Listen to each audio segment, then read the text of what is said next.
Un combattant ceinture noire attaque la fille de Statham. Son père est un maître légendaire. Quand l'homme s'est approché d'elle sur le parking, tout le monde a cru qu'il s'agissait d'un simple harcèlement. Personne n'avait reconnu la jeune femme comme la fille du plus redouté combattant d'Europe, Jason Statham. Et surtout, personne n'imaginait que l'agresseur allait découvrir en quelques secondes ce qu'on appelle la peur absolue. C'était un soir de septembre à Marseille. Le soleil s'effaçait derrière le port, teintant les façades d'orange brûlé. Emma Statham, 22 ans, venait d'assister à un gala de cinéma où elle présentait un court-métrage. Elle portait une robe noire simple, des sandales, et dans son sac, son téléphone, déchargé. Le parking souterrain était presque vide. Le bruit de ses talons résonnait entre les murs de béton. Et c'est là qu'un homme est apparu, sortant de l'ombre entre deux voitures. Grand, musclé, tatoué sur le cou, la démarche agressive. Il portait le kimono noir d'un dojo local, un combattant de MMA connu dans les bas-fonds du quartier. Belle soirée, princesse, lança-t-il avec un sourire tordu. Emma ne répondit pas. Elle accéléra le pas. T'es pas poli, toi. Il la suivit, puis accéléra, la coinçant entre deux véhicules. Il posa sa main sur son épaule. Emma, paniquée, recula. Lâchez-moi. Oh, t'inquiète pas, je veux juste parler. Et c'est à ce moment-là qu'il l'a reconnue, la fille de Jason Statham, l'acteur britannique installé en France depuis 3 ans, qui entraînait la brigade Raid à Lyon entre deux tournages. L'agresseur eut un sourire mauvais. Ah ouais, la petite princesse du guerrier. Voyons si t'as hérité de ses réflexes. Il leva le bras. Mais avant qu'il ne puisse la toucher à nouveau, une ombre apparut derrière lui. Un claquement sec, un cri étranglé. L'homme tomba à genoux, la gorge serrée par un bras d'acier. Jason Statham, en jean et t-shirt, venait d'arriver. Il l'avait vue descendre seule et avait préféré la suivre discrètement, vieille habitude de père et de professionnel. Tu voulais parler, c'est ça dit-il calmement, en serrant un peu plus. Le combattant tenta de se libérer, mais c'était comme lutter contre une machine. En quelques secondes, il fut projeté au sol. 2 mouvements, pas plus. Pas de violence inutile, juste une précision chirurgicale. Le silence retomba dans le parking. Emma tremblait.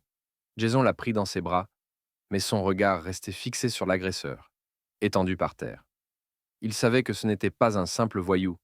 Ce regard vide, ce sang-froid, il y avait autre chose. Quelque chose de plus dangereux que la peur.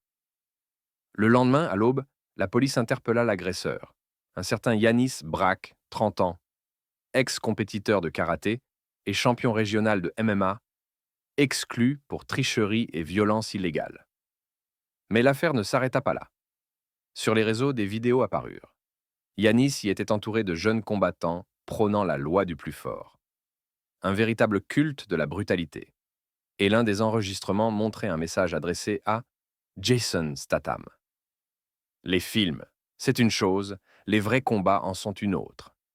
Montre-nous si t'es toujours une légende, le vieux. Jason ne répondit pas, mais quelque chose brûlait dans ses yeux. Ce n'était pas de la colère. C'était le devoir. Il se rendit dans un vieux dojo de vitrolles où il s'entraînait parfois. Le maître, un Japonais de 70 ans, nommé Hideo, le regarda en silence. « Tu veux te battre ?»« Non, je veux lui apprendre ce qu'est un vrai combat. » Pendant 3 jours, Jason s'entraîna. Pas pour frapper, mais pour enseigner la retenue. Il savait qu'affronter la haine par la haine, c'était la nourrir. Mais s'il ne faisait rien, d'autres jeunes tomberaient dans le piège de Yanis. Alors il accepta. Un duel privé, organisé par le dojo sous la supervision d'un arbitre. Pas de caméra, pas de public. Juste 2 hommes, 2 philosophies. Le jour venu, Emma était là. Elle tremblait, mais son père lui serra la main. Ne crains pas la violence. Crains l'homme qui la croit nécessaire. Le combat commença. Yanis fonça comme une bête. Jason resta immobile. Un pas, une esquive, un coup de pied, latéral, parfaitement calculé. Yanis s'effondra, haletant. Jason ne bougea pas. Tu vois, le vrai maître n'a rien à prouver. Toi, tu combats pour exister. Moi, je combats pour protéger. L'agresseur leva les yeux, furieux.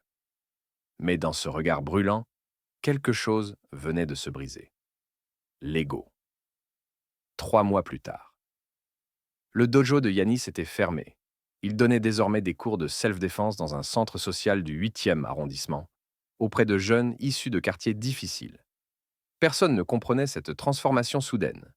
Mais un soir, après un cours, il reçut une enveloppe. À l'intérieur, une photo. Jason et Emma souriant dans un parc. Au dos, une phrase manuscrite. Un vrai combat, c'est celui qu'on mène contre soi-même. Yanis resta longtemps immobile. Puis il posa la photo sur le mur du dojo, juste au-dessus des tatamis. Pour la première fois de sa vie, il s'inclina, non pas devant un adversaire, mais devant le respect. Le vrai courage ne se mesure pas à la force du poing, mais à la force du cœur capable d'épargner quand il pourrait détruire. Un homme devient légende, non pas parce qu'il gagne, mais parce qu'il enseigne la paix à ceux qui n'en ont jamais connu. Si cette histoire t'a fait vibrer, laisse un dans les commentaires. Abonne-toi à Histories de Dim pour d'autres récits de puissance, d'honneur et de rédemption. Et souviens-toi, même les légendes ne frappent jamais pour briller. Elles frappent pour protéger.